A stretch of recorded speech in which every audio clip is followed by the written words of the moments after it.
இப்ப love marriage படம் பார்த்துட்டு நிறைய பேர் காம்ப்ளிமெண்ட் பண்ணிருப்பாங்க, நிறைய பாராட்டுகளை சொல்லியிருப்பாங்க. அதுல வந்து ஒரு ஸ்பெஷல் காம்ப்ளிமெண்ட், மறக்க முடியாத ஒரு பாராட்டு. என்னைய வந்து கொஞ்சம் காமெடியாவே பார்த்தவங்களுக்கு மத்தியில வந்து 2-3 டைரக்டர் வந்து ஃபோன் பண்ணி, உங்களை வந்து நீங்க வந்து ஒரு குணச்சித்திர நடிகனா, அதாவது ஒரு கேரக்டர் ஆர்டிஸ்டா அதுல தெரியுறீங்க.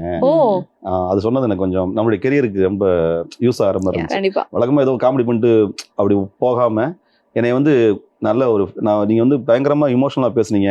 இந்த தாசன்கிட்ட வந்து நான் பேசுவேன், என்ன நினைச்சுக்கிட்டு இருக்கீங்க, கோவப்படுவேன். கோவம் மீன்ஸ் என்னன்னா, அதாவது ரொம்ப வலுக்கட்டாயமா இல்ல, அந்த ஃபீலிங் கலந்து அழுகை கலந்த ஒரு கோவம் இருக்கும்ல, அது கையாளாதத்தனம் ஒன்று இருக்கும்ல, அதை வெளிப்படுத்துறதுக்கான வாய்ப்பு இந்த படத்துல வந்துச்சு. அதை 2-3 டைரக்டர் பாராட்டினாங்க. குறிப்பா எங்க வீட்டுல எங்க அம்மா அப்பா வந்து படம் பார்த்துட்டு, அப்பாவும் அம்மாவும் 2 பேரும் நல்லா இருந்துச்சு தம்பி, நல்லா இருந்துச்சுடா படம் ஃபுல்லா, நீ வர்ற, நீ பேசுகிற இடம்லாம் ரொம்ப நல்லா இருந்துச்சு அப்படின்னு பாராட்டினாங்க. அவங்க பெற்றவங்க சொல்கிறத விட பெற்றவங்க சொன்னாங்க, அது ரொம்ப ரொம்ப ஹாப்பியாக இருந்துச்சு. நிச்சயமா நிச்சயமா. வைஃப் என்ன சொன்னாங்க பார்த்துட்டு?